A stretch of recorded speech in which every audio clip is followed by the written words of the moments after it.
I'm privileged to have to keep this dialogue with you. You are a legendary general, hero, soldier, head of the CIA, the intelligence world. I mean, I think you have done everything besides being president of the United States. And you deserve it, well, in as my have opinion. you.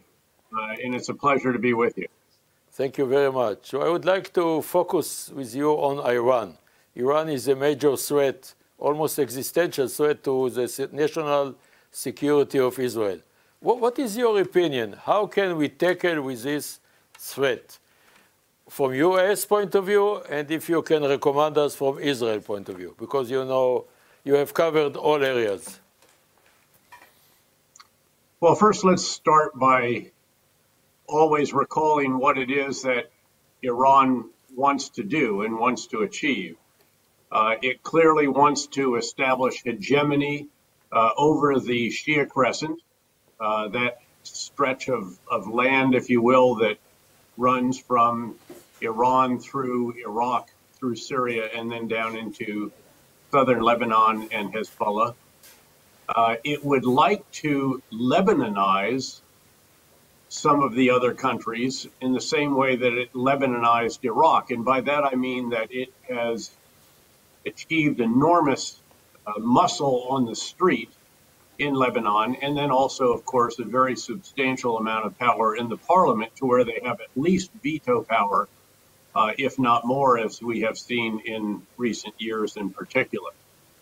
And they'd love to achieve the same in Iraq, and they are trying to do that through the various Shia militia that they support, militia that we defeated during the surge in Iraq back in 2008, and that largely stayed off the streets until, sadly, the threat of the Islamic State in northern and western Iraq gave them a reason to be back on the streets in uniform with weapons to first halt the advance of the Islamic State, and then, of course, to help roll it back together with the Iraqi security forces, who were supported, of course, by U.S. and coalition elements. But they'd like to achieve, again, Lebanization of Iraq as well. They have positioned, they have parties that are very closely aligned with them. But of course, the killing of Qasem Soleimani was an enormous setback. As you well know, he was the head of the Quds Force for some 22 years, an extraordinary period of time.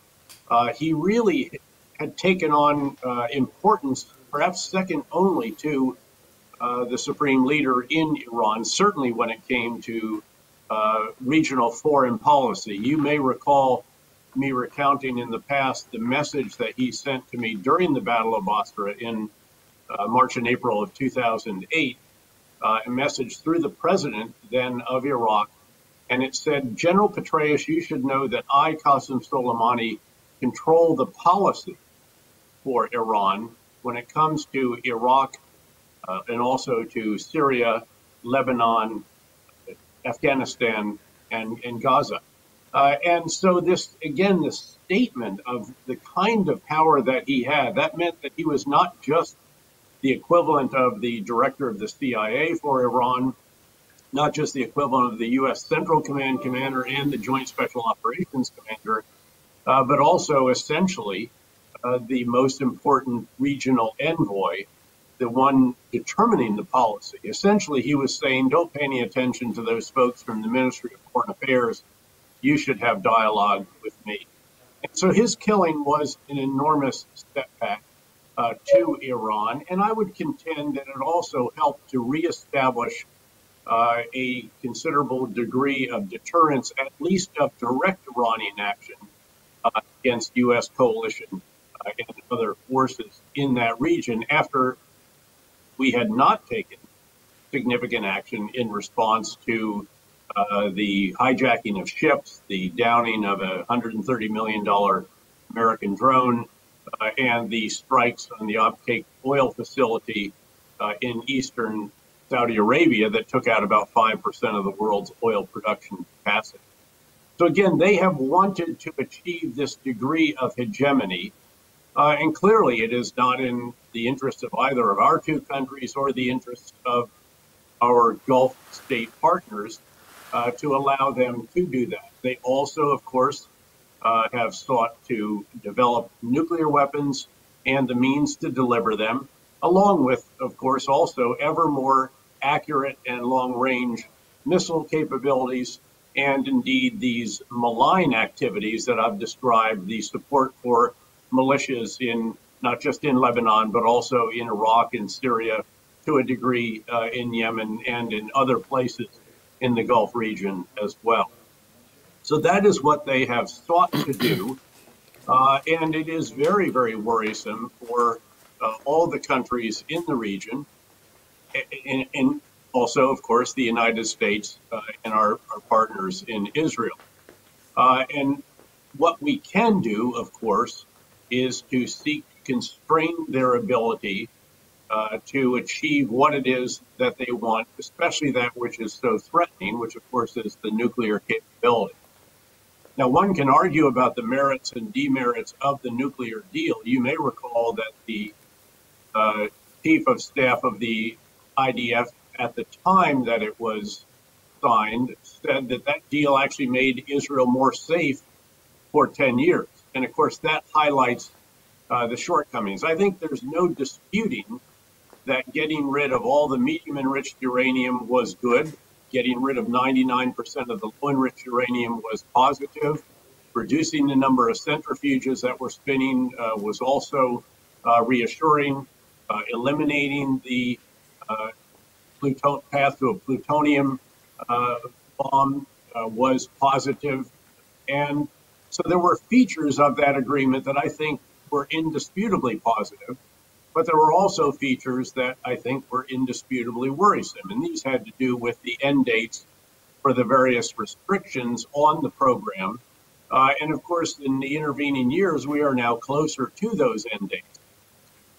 So at the very least, what needs to happen going forward is there has to be some mechanism that can extend the limitations on the nuclear program, which will be very, very challenging, especially given Iranian rhetoric just in recent days about that, saying that all they will do is return to the former agreement, not agree to discuss any extensions to it. And then also we need to figure out how to constrain the missile activities and the malign activities. Now, a lot has been done in that regard.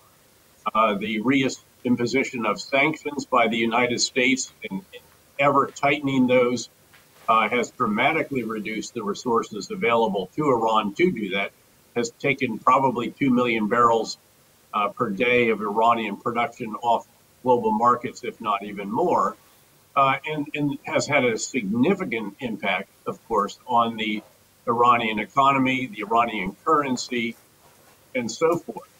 But the challenge is what to do going forward, and ideally, how to do that with partners and allies around the world, because if other major countries are willing to evade those sanctions or not to observe them, then there are considerable challenges. You know, I do think that the retirement of General Qasem Soleimani was too late. And his little brother, Imad Morania, also retired too late. Maybe based on what you have shared with us, the best solution for Iran is to cause the collapse of this terrible regime. Because as I see it, since 18th of October, Russia and China will supply them modern weapons. They are not stopping their efforts in Syria and so-called Lebanon, that is more Hezbollah. And the regime, very vicious and very determined and very fanatic. I know it's a very sensitive question, but can you share with us some ideas about what we need to do in order to win them? Because I'm afraid of the moment that they might become existential threat to at least to Israel. Well, this has always been the big question, and it involves several subordinate questions, if you will. One, could we bring about regime change?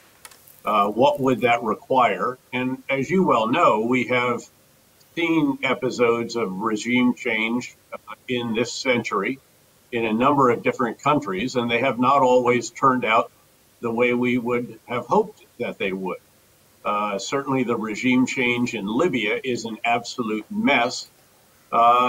You can certainly criticize certain of the actions that we took and have taken in Afghanistan and also in Iraq.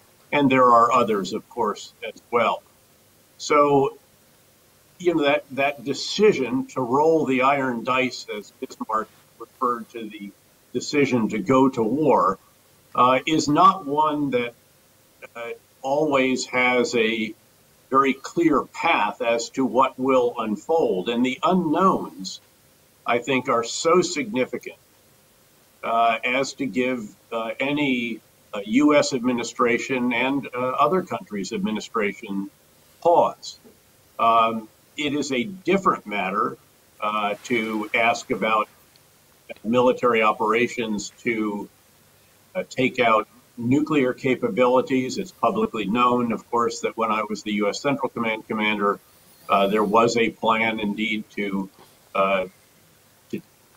address the nuclear situation if, in fact, Iran reached a certain point, although that was never clearly defined, and I think probably rightly so. Red lines can be very constraining, especially if it is not clear that you're going to take action if the adversary crosses that red line.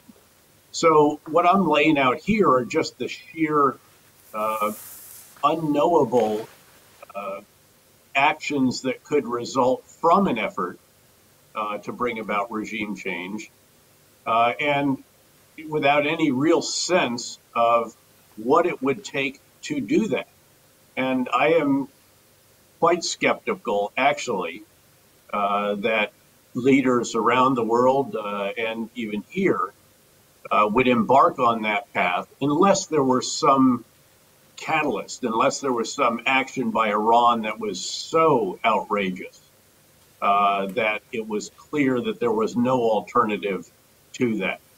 I would contend, in fact, that given the experience of Iraq and Afghanistan, and also, again, of Libya and some other situations, Syria perhaps comes to mind as well, that there is a reluctance to embark on the kind of operation that would be required to bring about regime change. And once again, then you have this whole issue of if you break it, you own it. And of course, as you well know from your own background, Iran has many different ethnic and sectarian groups, just as have some of the other countries that I've been discussing. And again, no one really has a sense of how you would put Humpty Dumpty back together again if you push it off the wall. Again, we're certainly seeing that to a degree in Syria, noting that, of course, there was never a decision to actually pursue a regime change by the leader of that coalition, the United States. From your unique experience, perspective as a commander of CENTCOM, that is like a commander of the whole area, and CIA, how do you see the future of the Middle East? What we need to understand, know, expect, or assess? Well, occasionally I'm asked, what advice would you give to a president of the United States about the Middle East? And the first, of course, is to never, ever declare victory. The second, I think, is to recognize that what is required typically is what might be termed a sustainable, and sustainability is measured in the expenditure of blood and treasure, a sustainable, sustained commitment to various of the situations where we have a significant or vital national interest. To give you an example of this with respect to Afghanistan, now we're talking about, of course, Central Asia, but the greater Middle East. We went to Afghanistan for a reason, to eliminate the sanctuary that al-Qaeda enjoyed when the Taliban ruled the bulk of the country, where the 9/11 attacks were planned and where the initial training of the attackers was conducted. And we have stayed to ensure that that is not reestablished, something that the remaining elements of al-Qaeda have sought to do repeatedly. And now, unfortunately, an Islamic State element in Afghanistan and Pakistan has sought to do as well. Now, there are lots of other activities we've undertaken. They're all, again, beneficial, I would like to think, for Afghanistan. But at the heart of it, this is about ensuring that that sanctuary is not reestablished. There is also another interest, which is to retain a platform in Central Asia from which we can carry out regional counterterrorism activities. It's publicly known, for example, that the operation that killed Osama bin Laden, in fact, when I was the commander in Afghanistan, and before becoming the director of the CIA, that operation was carried out from a base in eastern Afghanistan. So the question is, how can you achieve a situation there that ensures continuation of our national interest, ensuring that that sanctuary is not reestablished, but doing it in a way that is as cost-effective and efficient in terms of the expenditure of blood and treasure. And we've largely achieved that, I would contend. I would propose that the establishment of a sustained presence of 8,000 to 12,000 U.S. forces and then a few thousand coalition forces with a lot of enablers, so-called enablers, that would be the unmanned aerial vehicles that can provide the visibility of what's going on, the precision strike from the air, intelligence fusion, training, equipping, advising, assisting, and all the rest of that. I think all of which is doable at that level. And it seems to me that that should be sustainable for the world's military superpower, noting that obviously looming over any question about the greater Middle East is the imperative of rebalancing, as the Obama administration termed it, or pivoting more towards the Asia Pacific, that the history of the future will be written in that region, and therefore we must do a great deal more to focus our forces there. But if you recall that at one point in time, again, when I was the commander of U.S. Central Command, we had 250,000 American men and women in uniform. We have vastly less than that. At that time, we still had probably 130 or 35,000 in Iraq and many tens of thousands in Afghanistan, and then many others supporting them from various bases all up and down the west side of the Gulf. Again, it's dramatically reduced. We had 2 entire aircraft carrier battle groups in the region for the bulk of the time that I was the commander of U.S. Central Command. Again, now it is a sporadic presence of less than 1 on average. So I think we have come a long way. In Iraq, we enabled the Iraqis to defeat the Islamic State, at least as an army, and to eliminate the caliphate that they had with less than 6,000 troops. Now contrast that with 165,000 American men and women in uniform I was privileged to command during the surge in Iraq, and then tens of thousands of additional coalition forces. We did what we have achieved in Syria with less than a few thousand. It seems, again, that these are sustainable numbers, and that the cost, again, in dollars and also in blood, is sustainable for the United States, together with a coalition presence as well. And so we have to recognize, I think, that there are going to be continued challenges in the Middle East. It is actually, that a fact that we rely less on the Middle East for our energy needs. The U.S. is now a net exporter of not just natural gas, of which we're the largest producer in the world, but also modest exporter of crude oil. Certainly numbers have changed a great deal since the reduction of production associated with the economic downturn since the pandemic. But again, the U.S. and its North American partners are an energy colossus. And so it's not the case that we depend on Mideast oil and gas the way that we did in decades past. Nonetheless, that energy, that oil and gas, still fuels the global economy, of which we are a significant part. And even though we depend on it less for trade, our economy is some 70 or 75% domestic consumption, it still is a very significant part of our gross domestic product. So it is still certainly, I would contend, a very significant, arguably vital national interest that the energy resources of the Gulf continue to flow freely to Asia and also still to Europe, among a number of other locations, including South Asia, with the significant growth that is taking place in India. So again, the Middle East is still in a degree of turmoil. There are certainly some very stable locations. There are some very unstable locations.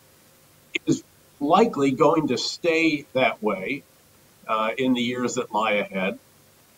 There is no substitute for American leadership in that region. And I think we need to continue that leadership, certainly with our partners, with our coalition, our allies joining us from outside the region as well. But again, with the U.S. generally taking the lead in that regard. I would like, unfortunately, we need to end. So the last question is, what are your recommendations for Israel for the next presidency, whether it will be Trump or Biden? Look, I think there is a bipartisan commitment in the United States to Israel. Let's remember that Vice President Biden was part of an administration that made the largest ever commitment in terms of just sheer massive dollars for Israel in terms of security assistance. It was a very substantial increase. Israel is still enjoying the benefit of that. Israel's obviously had a very close and strong relationship with the current president and members of this administration.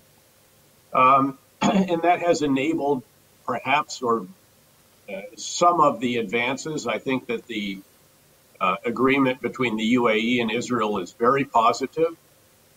And I hope that that can be actually concluded successfully, because obviously there's a bit of a glitch right now having to do with the sale of F-35s to the UAE.